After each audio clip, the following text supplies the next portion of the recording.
Okay, so we'll begin with our sitting, allowing yourself to find a comfortable posture, settle in for our time of practice together. And if you're comfortable, please close your eyes. Allow the attention to come inward.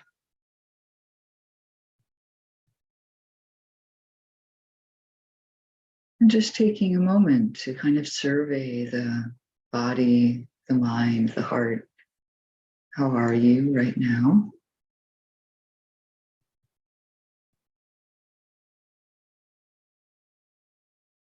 With the awareness that we are looking at how things are.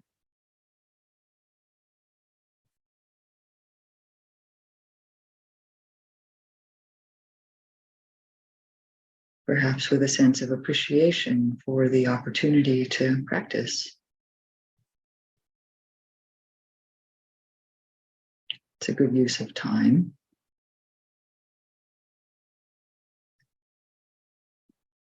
And just softening the body, softening the muscles of the face and the eyes and the eye sockets.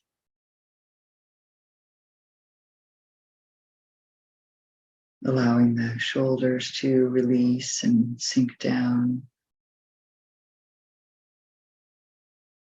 Softening any holding in the belly.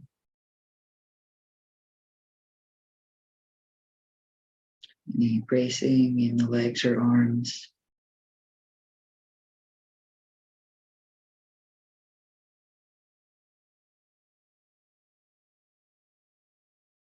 And then sensing into the straightness of the spine.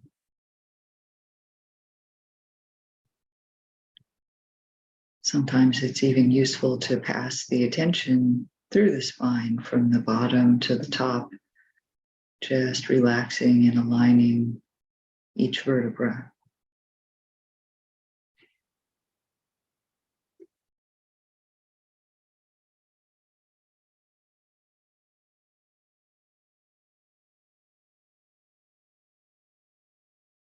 And then bringing mindfulness into the mind. Just the simple awareness of the present moment.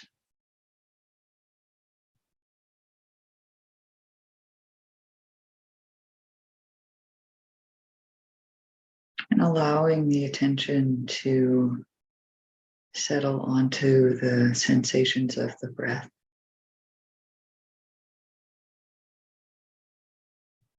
Just the simple in and out movement like a rhythm. Putting the attention there as a resting place for the mind. Allowing it to gather its energies.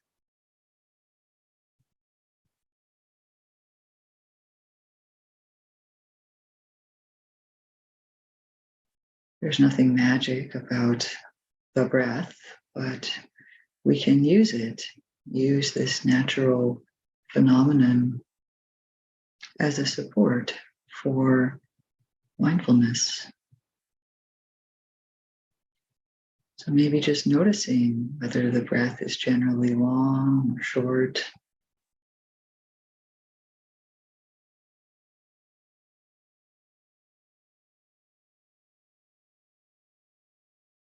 And it might be that the in-breath is long and the out-breath short, or vice versa. They don't have to be the same.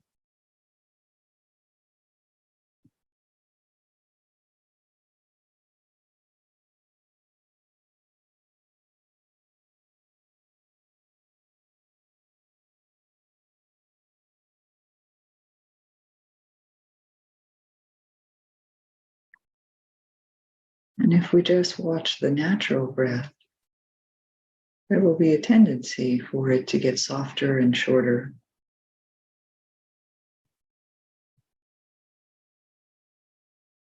There's no control of the breath in our practice.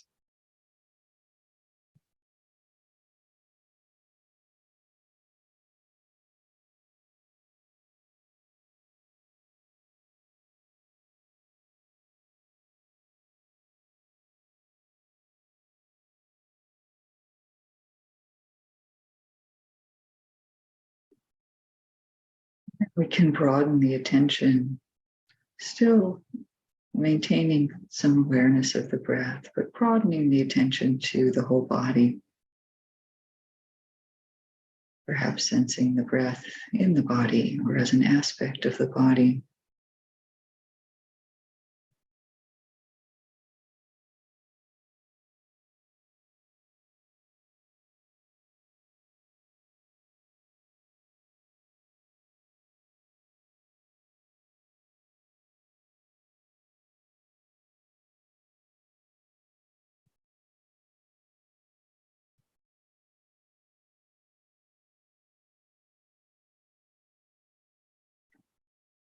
Using the natural occurrence of having a body as a way to support the mind. And it's okay if the body is somewhat uncomfortable or otherwise not up to our ideal. It is as it is, and we accept that and just intend to release any tension that might be in the body, especially tension that's due to the mind, due to the way we are relating to the body, just softening that. Letting the body be as easeful as it can while breathing in and out.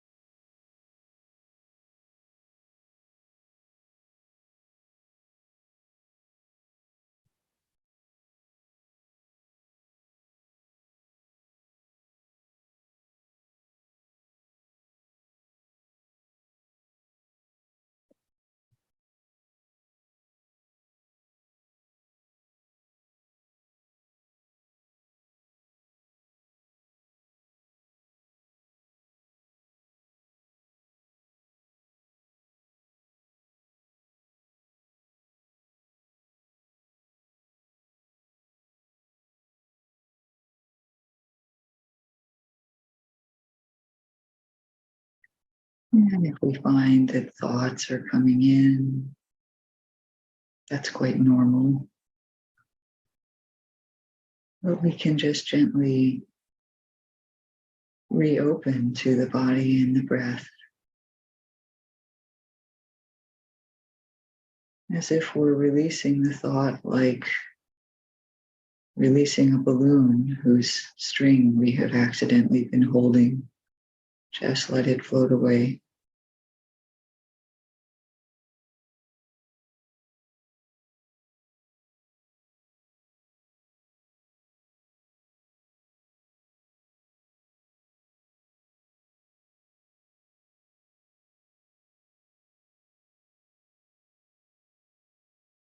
Just gently tranquilizing the sense of the body.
And now opening to the possibility of some kind of joy in the mind, perhaps arising simply because the body is more at ease than it was before. This wouldn't be joy like leaping in the air and celebrating, but a simple inner joy that comes from ease and bodily tranquility. It may be very mild or it may be stronger, but we can open to that possibility.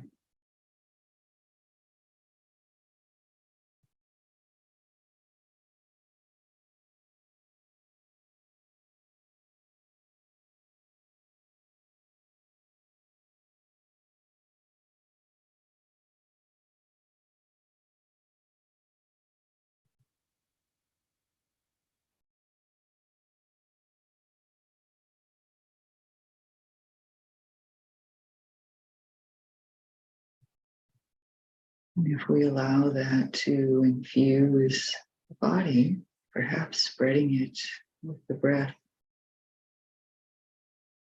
we may also feel a kind of softer feeling behind it, more like happiness or contentment.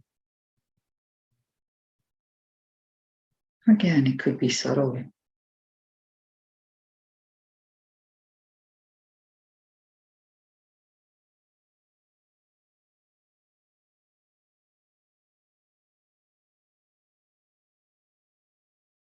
And even if the mind is fairly active and still not wanting to stay in the present moment, there can be contentment that we're practicing with that we're here doing this meditation. In a sense, contentment is always available, to be content with being here for this. Letting yourself feel that.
If you would like to just continue with the breath and the ease in the body and a sense of inner happiness in the mind, that's fine to just rest with that.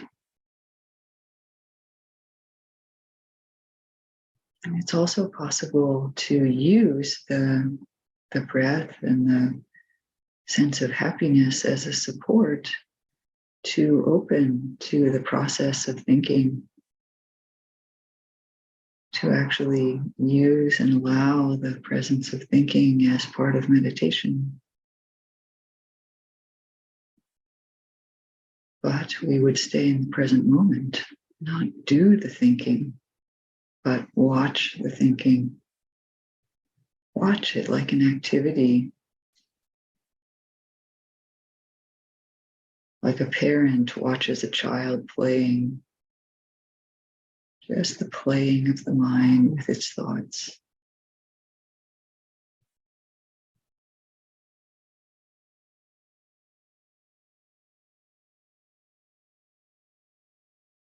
Or maybe there aren't any thoughts. That's fine also.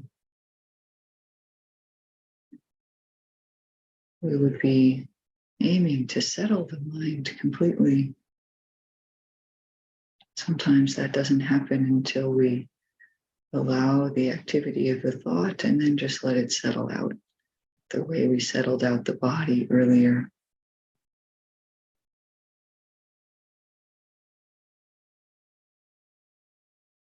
So trying that and remembering that you have the support of the breath in the present moment and the support of the inner happiness from meditation.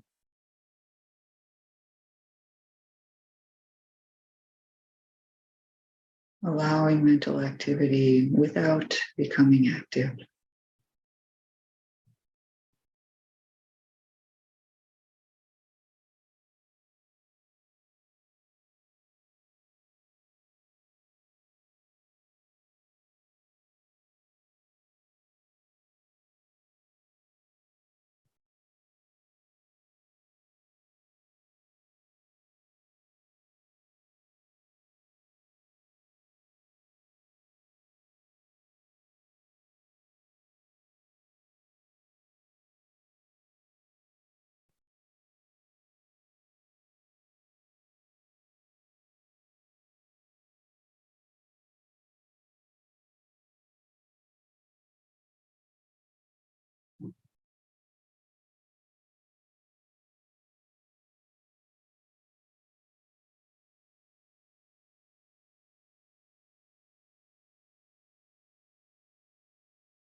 Gently allowing the mental activity to just settle out.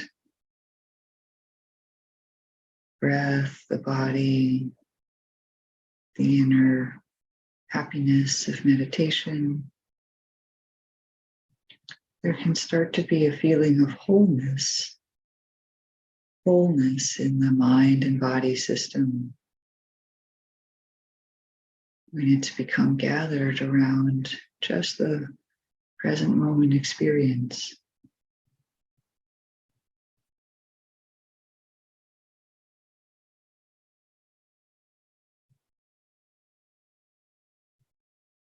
Nothing is disallowed, but there is no distraction either.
So as we approach the end of this meditation,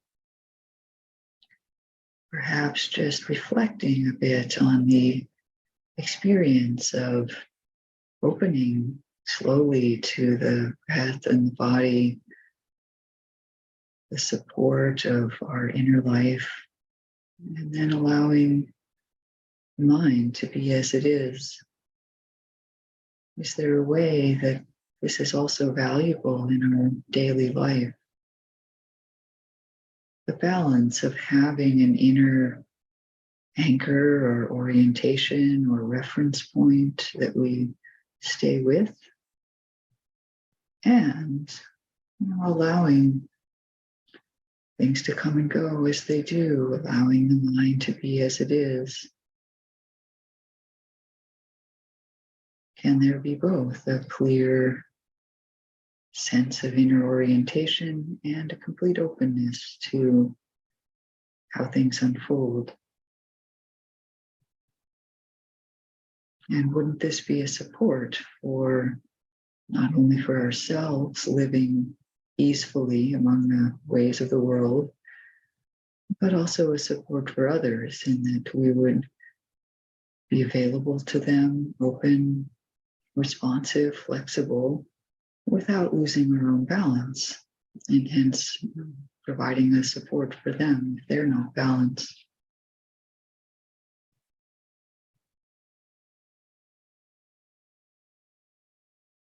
We don't always have the capacity for all of that, but we can understand the potential of cultivating the mind so that it's grounded and also open and flexible. It's a real gift.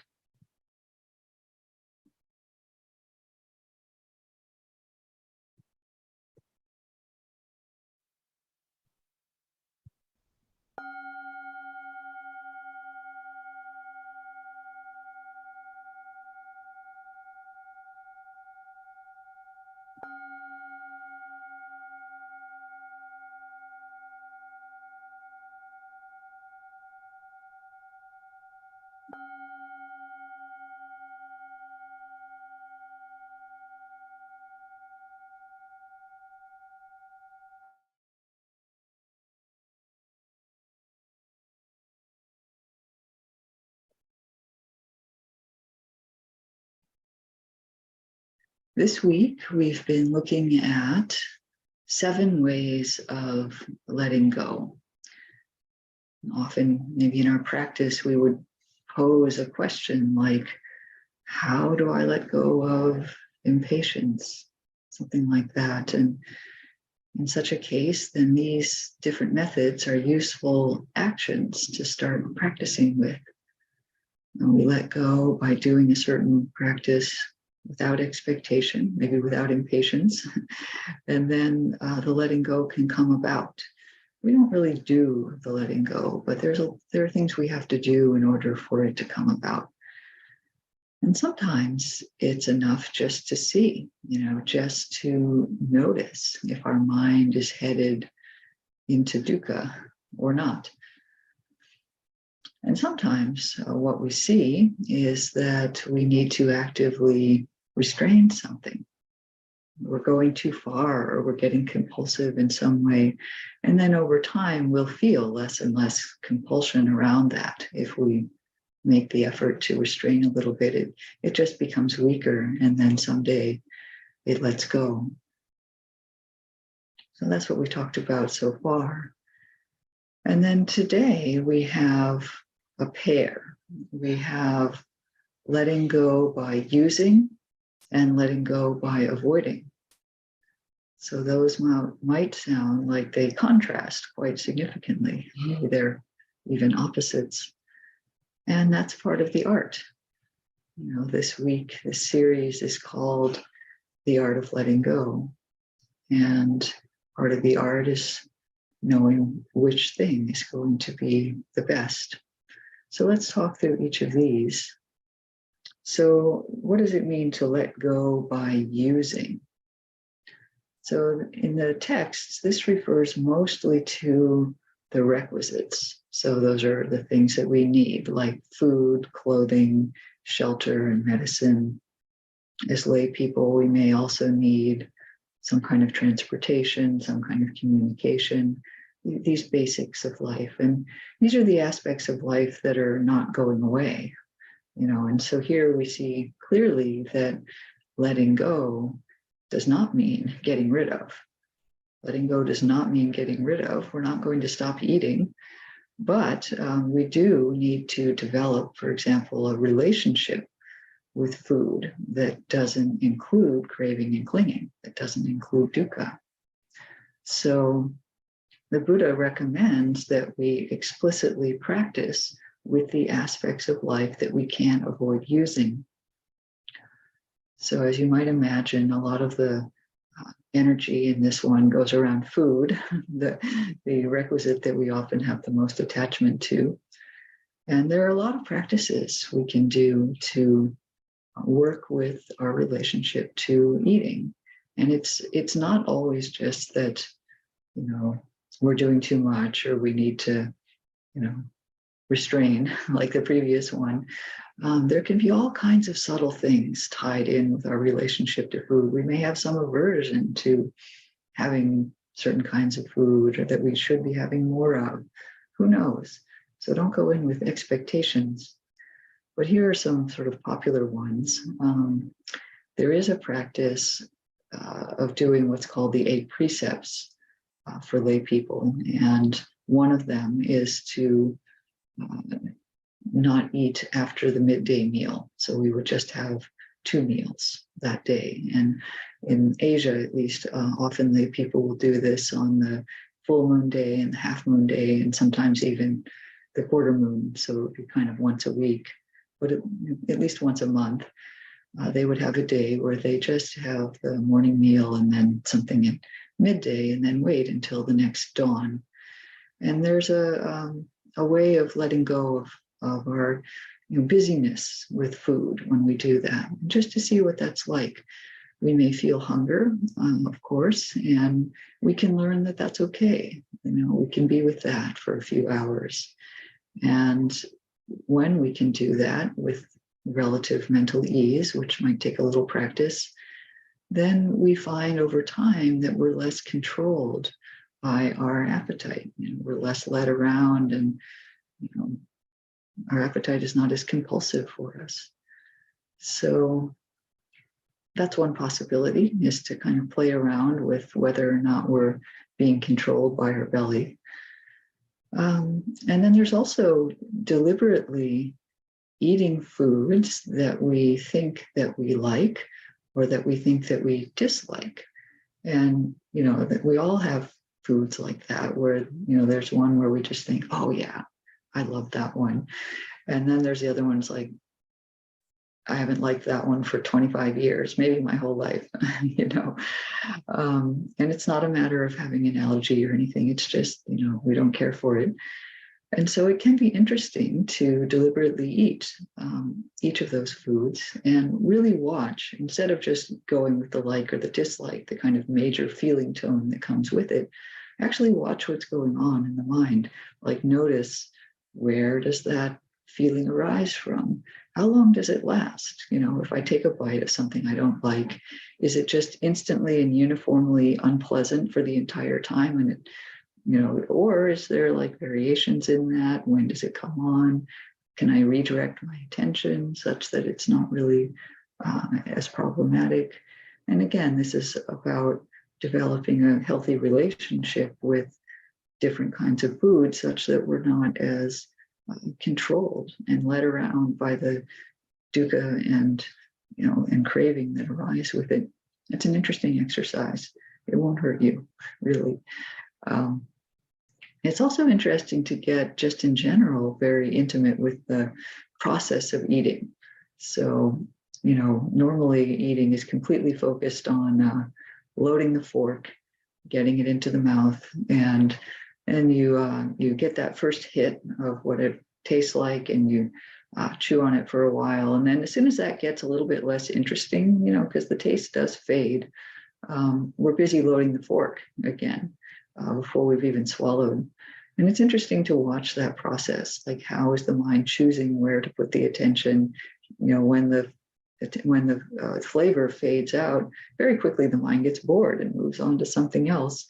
And we can notice that the texture changes. It's not as good. Once it gets all mushy, it's kind of not as appealing. And so then we're back to loading the fork.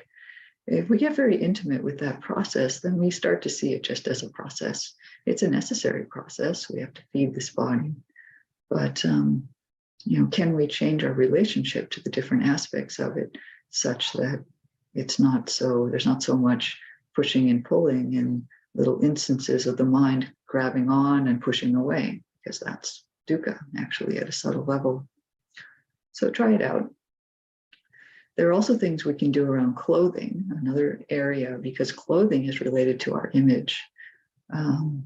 And that's an area where we have a lot of attachment. So we see that these requisites tie in to aspects of mind where we have a lot of clinging and craving and identification.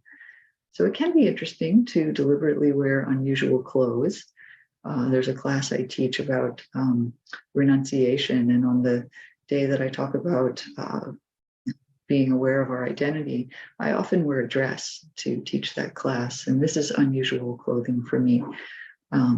I do own a couple, but they're not my regular wardrobe. And so it's kind of fun for me to put that on and see how it feels and see people's responses or non-responses. Try it out. I remember one time suggesting that someone who dresses rather fashionably as part of their practice to go out wearing old mismatched clothes and just see how it was to, say, go to the grocery store wearing something that they felt very uncomfortable in. And yeah, I don't know if they did it or not, but it can be fun. So in general, we would, there are also kind of wise reflections that monastics do around using things.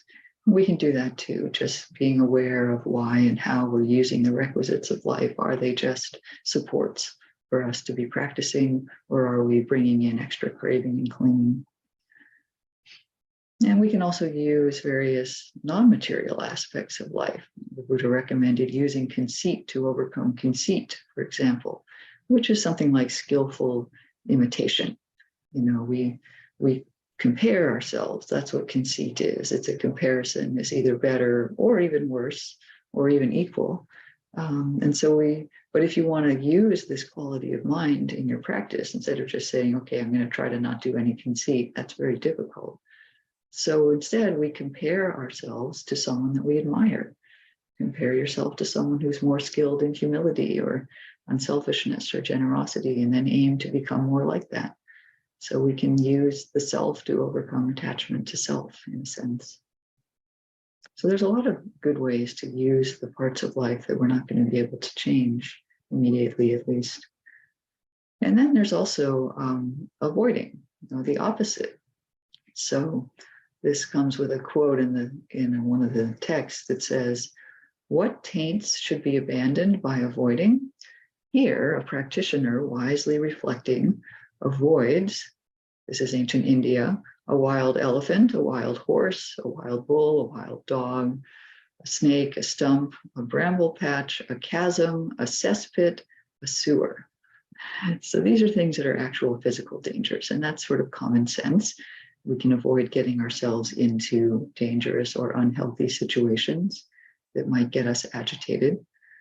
But it also goes on to say that we should avoid associating with bad friends or behaving in ways that might harm our good standing in our community, because others might think ill of us then, in a sense. And maybe you think that doesn't sound very dharmic, thinking about how we appear socially. But it does matter in that if we don't think about it, we can end up being kind of enslaved to our relational life. Goodness knows people really go overboard on social media into avoiding looking bad and trying to look good. And there's a lot of dukkha around that. So we can be a little bit more wise about that and understand, okay, I don't need to impress everybody on Facebook, but it would be nice to associate with good friends and be in good standing in a community that I care about, for the simple reason that we're nourished by that and we thrive when we're at ease with people who share our interests and values. So one about avoiding goes kind of deeply into things that are dangerous for us, physically dangerous, relationally dangerous. And it can even allow us to care for others if we do that carefully. But if we look, we see that we don't always avoid what we could. We run into things that we could have avoided. And sometimes we avoid for a while and then we can use. So remember that our pair for today is using and avoiding. Until we have enough capacity of attention, we might need to stay away from things or limit them. And then when we're stronger, we can go into them and learn to be free with them and even learn from them. So